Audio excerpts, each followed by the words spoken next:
ومن التقوى ترك الكبر. نعم.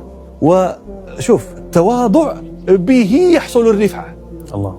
هذه غريبة هذه. نعم. أنت تضع نفسك، تخفضها وتزدريها وتحط منها، هذا الحط منها رفعة لك في أعين الناس، تبجيل وتعظيم، وهذا الرفع لنفسك حط لك. انظر إلى هذه الأمور التي تبين بأضدادها. ولذلك شوف ماذا يقول النبي صلى الله عليه وسلم عن السجود؟ أقرب ما يكون العبد إلى ربه وهو ساجد. أقرب أحواله إلى ربه عندما يحط، عندما يضع أشمخ ما فيه في موضع الأقدام والنعال. هذا رمز الكبر هذا. نعم. لذلك المتكبر دائما تشوف الأنف للسماء، والخاضع المتأطئ المتذلل لربه. أرأيت قط إنسان متذلل لربه يدعو ربه هكذا؟